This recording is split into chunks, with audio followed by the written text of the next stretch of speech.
Welcome to Cage Minds. I'm Mika Frankl. It's fight week. We're just a couple days away from Battle 1 in Denver, Colorado. AJ Robb back in action, the first time in 2 years. But first, we get to talk to him. Thank you for the time, sir. How you doing? I'm doing good, man. Doing great. Been a long time, Like you said, 2 years. Been a long time. Just preparing myself for this run I'm going to go on. So, yeah. So first off, how's the body responding? How's everything feeling going through camp now after 2 years? It feels good. It feels great. I've kind of been, on and off fight camp for the last 2 years. You get a fight, and then the fight drops out, the whole COVID situation. So I've kind of been in and out of fight camp the last 2 years. But to actually have a fight go through it, I feel great. I feel amazing. I'm prepared for sure. You said it, 2 years, some on and off camps, but I know the whole time you've been there in the lab working. Tell us about where your game's benefited from all this time working. I've just gotten better everywhere. The ground, feet, submissions, my technique, everything is just crisper, better, sharper, hitting harder. Everything is just way better than it was 2 years ago. So just continue to build that up, showcase my talents at the top level. I want my talents to be at the top level, and I feel like I'm inching closer and closer to that top level. So after the last fight, a 3-fight win streak, you're feeling all that momentum. First professional knockout. What was it like at that point for you? How did you feel everything was going back in 2019? Great. Especially after coming off the 2018 year, going 0-2 that year. 2019 was just exactly what I expected, exactly what I needed to, revamp my career to make sure it was going in the right direction. And then, it was rolling, and then the whole COVID thing just put a stop to it all for 2 years when they're ready to jump back on the train and keep the streak going. Like I said, keep this run's going to keep going until and forever. We're just going to keep it running up. How do you look back at 2018? Like you said, 0-2. How do you feel that year has benefited you moving forward? Great. Put me in fought top level guys that are both in the UFC now. So it was like, okay, you know exactly where you need to be at, you know exactly what you need to do and how to prepare yourself for a fight against a UFC caliber opponent. So, that's what I prepare myself now. Is I prepare like every guy's UFC, Bellator, ONE FC vet, and I prepare for everybody as if they're, Peter Yan or Jose Aldo. Everyone gets prepared as if they're the best of the best. So I just make sure every fight I'm preparing for everybody as if they're the best of the best. Was there any thought after those losses of at least seeing where they went, going like, okay, well, at least I lost to two good fighters? No, because I should have beat those good fighters. If I'm on my best day, I beat those guys. If I'm mentally who I'm supposed to be out there, so it was just like, okay, you need to mentally get yourself right, and you go fight these guys again a year from now, 2 years from now. Whenever I get to the big show, I go fight these guys again. I beat those guys. You know what I mean? Okay, so what was the process like of getting yourself to the place where you're always locked in when you're in that cage?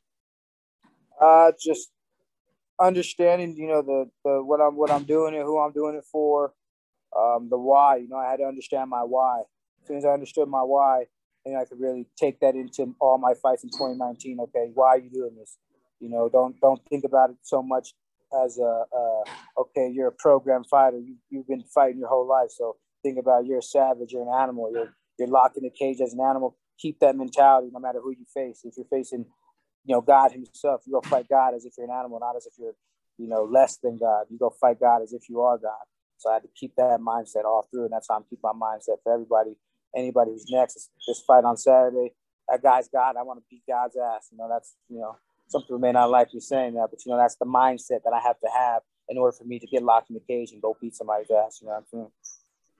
Was there a point of realizing to go out there and let it flow and just react and do what you feel is natural compared to trying to do things exactly as how you had trained them?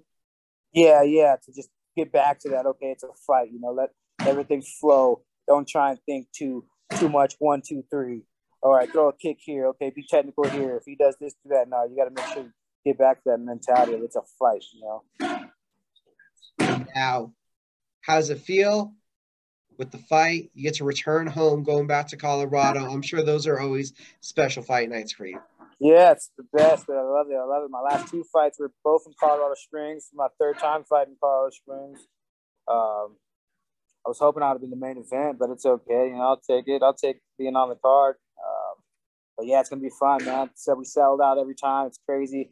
We got our own video crew to videotape everything. So it feels like Mac life's going on in the background. It's just the energy back home is, you come to a fight where AJ the champ's fighting in Colorado Springs, you'll never forget it for the rest of your life. It's just a show. The show that we put on out there is ridiculous. The energy in there is beautiful. How's it feel from you to be able to bring that next level entertainment to the fans there? It feels amazing, just to bring, from all these people that I bring together, I've known since kindergarten, since, my whole life, I've known these people, and, we don't ever get to see each other. So every time I have a fight, it's like the whole community, the whole Colorado Springs come together as one. They can set aside their differences, and everybody for those 15 minutes of me beating somebody's ass, everyone's on the same team in the city. And it's just beautiful to see the whole city come together, to see me destroy people and put on a show, and just the love that comes out. And if I can, take everybody away from the hate for just 15 minutes and the show love to everybody, I'll do it every time, anytime I can. It's a beautiful thing to see. So I love it. I love bringing that energy, making sure that people have something to look up to and have inspiration and to motivate them to, like, hell, look at this guy, The opponent's going to be Bret, a guy who's been competing professionally since 2007. So you got an experienced foe ahead of you. Have you seen him fight before? What do you think of this one? No, I've never seen him fight. I've watched him fight. I've watched some tape on him. He's kind of like an old school guy, old school wrestler type. Who I would say kind of like a Gracie, kind of one of those guys. They want to take you down as soon as they grab you. They want to take you down and wrestle you. I've fought guys like him before, so we're prepared for the wrestler. I'm prepared to. He's got like some backstory of him winning the state championship back in like 2001. So I kind of have a thing for out wrestling wrestlers. So I want to kind of maybe out wrestle him a little bit, take him down, and show him this ain't 2001 anymore. Show him 2021. You're gonna have to put that 20-year story to rest. We're here big time. Just he's in the way, so we got to go put him out real quick. We got to respect him. Been training for him, like I said, like he's the top of the top. But there's levels to this, and he's not going to be on any level that I'm on. See, AJ's surprising me here. I thought he would say, this dude's a wrestler. I'm about to knock him out. Instead, going the other way. He's a wrestler. I want to show him he's not as good of a wrestler. That was been your mentality. You want to prove that you're the better at where he thinks he's good at? Yeah. Wherever he thinks he's great at, I want to be better. So if it's knocking him out, if it's whatever it is, I don't really want to, because I know what's going to happen. He's going to expect the knockout. He's going to expect the big punches. He's going to go for a takedown. So I'm going to sprawl on him, give him a little ground and pound, make it special. We'll throw a little something in there special for the fans. It's going to be a good night. It's going to be a good night. We're going to handle business. Take what's given. We'll take what's given. That's for sure. And then we know a major change for everybody that's been following AJ in your life since the last time we've seen you fought, being a father. Yeah, how's that? See, the smile right away. We bring up the sun, the smile right away amazing. On your face. It's amazing. I love it. It's my why. It's my more motivation than ever. Like they tell you, once you have a baby, man, it changes your life. It changes your perspective on life. It changes the way you think. It changes the way you approach life. Just changed everything. But everything for the better, every time, and if I feel like, okay, I can't do this training, I can't do that, just think about my son. You can do it. You're doing it for your son. You're doing it for your little boy. So I use him as a big motivational tool to keep me rolling, keep me going. I just, it's really, really important for me to continue doing what I do, and so my son has somebody to look up to and be proud of when he gets to the age where, he starts looking up towards people and being proud of people. So we should continue, and I love being a dad more than anything, for sure. And not just putting in work in the gym, but also, I believe, recently been putting in work in the studio. Oh yeah, it always. Yeah, I'm trying to put together something, man. I'm trying to put together an album. I was trying to get one together this year, just didn't have the time.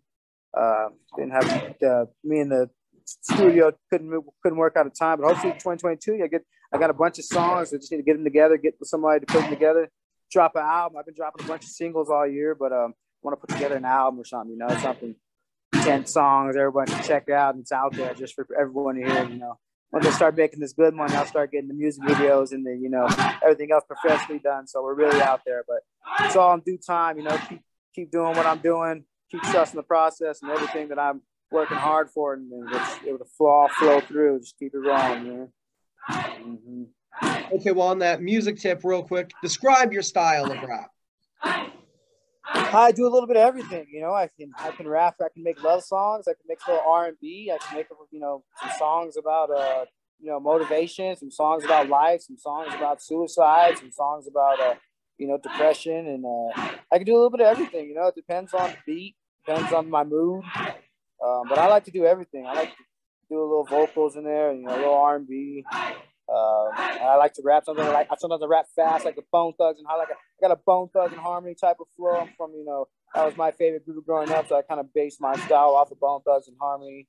And yeah, I can do a little bit of everything, man. All that, you know. You said there's some singles already out on the internet. How can people find them? It's on everything. It's on all platforms, man. It's on Apple Music, Spotify, Amazon Music, you name it, YouTube, anything. Look up AJ Robb, I'll pop up. My music will pop up. My fight videos will pop up on YouTube. Apple Music, type AJ Robb, and I'll pop up right away. Spotify, all that. Look up AJ Robb on all platforms. I think I got 12 singles out right now. 1 EP. Come check it out. And yeah, check it out. It's out there. It's all out there. A 3-fight win streak. You now get to get back in the cage. Was there a disappointment or a point where you had to get over a disappointment that you were on this role and that COVID slowed it down?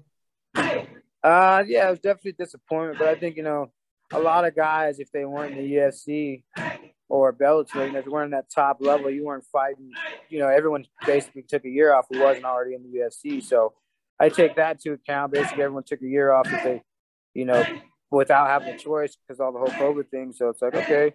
And I had my baby that year, so I really was so focused in, you know, being a father and having my child. I mean, it was kind of a blessing in disguise. You know, okay, everything get all crazy and wild with the COVID situation, but at least I get to stay home and hang out with my son and be with my son for, you know, the first 5 months of his life, no problem. Not in fight camp. Now he's older now I can kind of, you know, do whatever I need to do during fight camp. He's fine with his mom at home, and I don't have to, you know, be there 24/7 to make sure he's cool and safe. So it's like, okay, kind of a blessing in disguise to let that year go by. My son develop, and now he's good to go. 2021 been busting my ass all year, training my ass out, trying to get fights. Finally got something sweet. That's, you know, got the ball rolling. Do this fight. Hopefully, you know, hop back on the bigger stage next. LFA, Fury, whoever's out. Hopefully, you know, a bigger fight card, bigger promotion. You know, hopefully by 2022 we get signed this year. Who knows? You know, just keep knocking people out. 5 wins in a row, 6 wins in a row, all finishes. You know, we'll see what's up. We're trying to get on that radar. I'm tweeting at everybody. I'm tweeting at Bisbing. I'm tweeting at all the commentators on the UFC. I'm trying to get out there. I'm trying to get noticed little by little. Just get on somebody's radar. So just keep promoting myself and keep trusting the process. I know it's coming. I know it already. Is this a reintroduction to the scene for you, or do you feel like because fights have fallen through? No, people know your name's been circulating. You haven't lost anything from this time. I think this is kind of like a coming back party. You know, I think it's kind of I think people have forgot about me and think that, oh, he's just chilling now. He doesn't, maybe they think I don't fight anymore. But I'm going to go out there and show everybody this Saturday, you know, I'm the real deal.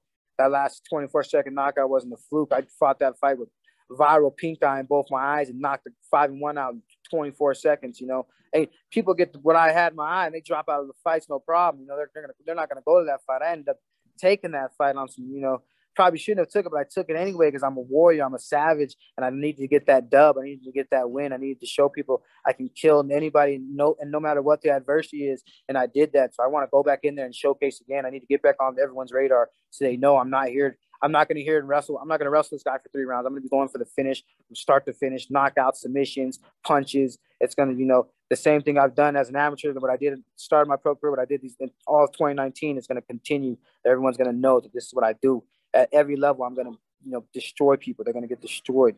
So it's like, it's my coming back party to make sure everyone remembers this is what I do. I beat people up. Now, I was about to let you go, and then you told me that you had viral pink eye. And for some reason, after you describe it, all I could see is, do you watch Rick and Morty? Yeah, I watch Rick and Morty. Man, you know what I'm thinking about as Joey's getting wheeled into the hospital. I'm like, that's what I'm thinking when you're like, how viral It can was horrible. It was horrible. It was horrible, man. I swear, it was the worst thing ever. I would never wish that on my worst enemy. It was horrible.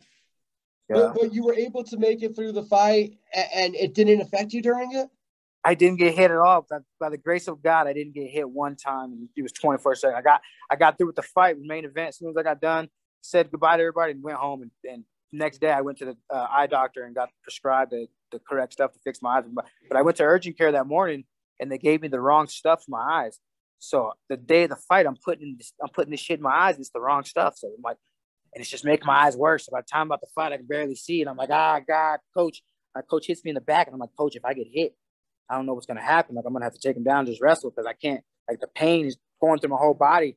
He's like, all right, well, do what you have to do. And by the grace of God, 24-second knockout. Thank God. No hits to the face. It was beautiful. It was beautiful. I loved it. I loved every second. I couldn't have written it down any better. Well, I never thought I'd be like, well, I'm glad to see there's no crazy shit coming out of your eyes a couple days before the fight. I'm looking good today. Yeah, for sure. AJ Robb, best of luck this weekend, sir. Thank you for the time. Appreciate you. All righty. God bless you guys, man, for sure.